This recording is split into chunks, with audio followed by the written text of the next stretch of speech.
Billie Jean King and Emma Stone. You played Billie Jean King in Battle of the Sexes. Thanks for doing this. Oh, thanks for having us. All right, you start, Billie Jean. Me start? How'd you do? She did great. Are you kidding? Keep talking, Bobby. The more nonsense you spout, the worse it's going to be when you lose. I was really impressed. You saw yourself in her Her rendering. mannerisms, her voice, it's eerie. I told you when they announced the match, her voice. If I closed my eyes, I would have thought it was me. I'm not kidding. I was like scary. What is this like when you're playing someone who is still here and telling stories, but you're playing her 40 some odd years ago? What is it like playing a character like that? It's very interesting. I think the pressure is obviously immense because I wanted to live up to Billie Jean, which no one ever can. So I had to let myself off the hook for that. But you know, just getting to know about her life and her story and what makes her her was it was an honor. How'd you do that? A lot of research.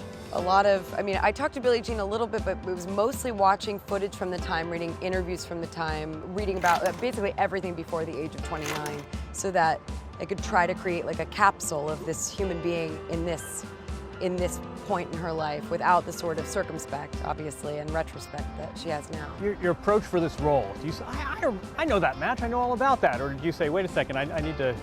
I had a lot to learn. Her mother knew about it. Come on, John. This is so cute. Her mom saw the match. Yeah, it was. I had a lot to learn. And it was incredible to learn. And what's so exciting also to me is that I'm about to turn 29, and I'm about to be the age that Billie Jean was in this, and it's just so exciting to think that my generation is going to get to see this story in a brand new way and understand the shoulders on which we stand. It's very important. There's a line from the movie where the women are playing for a $7,000 purse. You come here, purse at the U.S. Open, $25 million at the Billie Jean King National Tennis Center. I want to ask both of you, I can only imagine what it's like for you, but what is it like having played this role and seeing the fruits of this?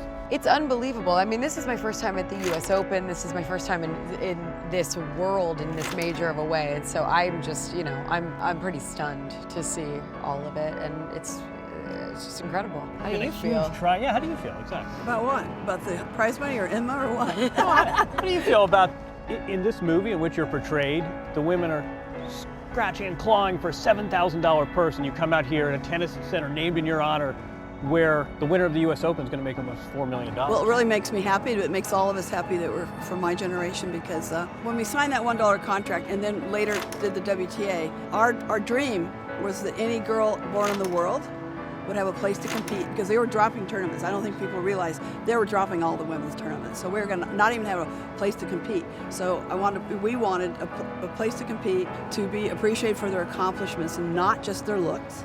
Because if you listen to Howard Cosell when I walk in, he didn't want to talk about my accomplishments. He talked about my looks. Oh, if you do this, take her class, she could go into Hollywood. And then the third thing is to make a living, because we used to make $14 a day. So we were very clear on what we wanted when we started this, what we wanted for the future generations. So I love it, we love it when we talk about it, because they're living our dream. They are living our goal and our dream now. So when they get the big check, what are they getting this year? 3.5. It's almost $4 million. So I think it's great.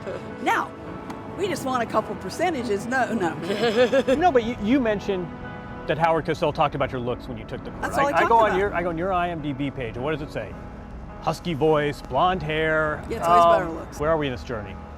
Well, I think if you look at traditional media, 95% of media is still controlled by men, and it was in my day, and we need that to be more 50-50 and reflect America, especially with different cultures and all that. We don't have it still. When we were first playing, or I was first playing, I was talking to men all the time. I went into a conference after a match every night. There were no women when we'd come in, no women that were in the news at all. Well, I was going to ask you, some of your colleagues, probably most notably Jennifer Lawrence, have talked about equal pay in Hollywood. Did that have resonance for you while you shot this? I think equal pay in general has resonance for, hopefully, most people, certainly for women, because women are on the receiving end of less pay. So, of course, we're discussing the Battle of the Sexes, the beginning of the WTA. It was just like, we were talking about it so often and thinking about it so often. It's incredible to be telling a story that takes place 44 years ago. A lot has changed, clearly, what you were talking about today, the prize money and all of that, but But a lot hasn't, too, across our nation. There's so much, we still have so far to go. There's so many battles, and every single generation has to win it over again. Coretta Scott King talks about how every generation has to win freedom every time. And it's the same with equality. Freedom is a big part of equality. So I think we're right in that middle again, that area of, we just have to keep moving forward. But it's up to the younger ones, you know, Emma's age and even younger, that they have to keep doing this. It's the right thing to do. You know, it's not just about you, it's about everyone. The wheels are turning. Thanks, guys. Thanks Billie a Jean lot. King, Emma Stone, thanks so John. much. It's great to see you, man. Thanks. It's great. Pump it, baby.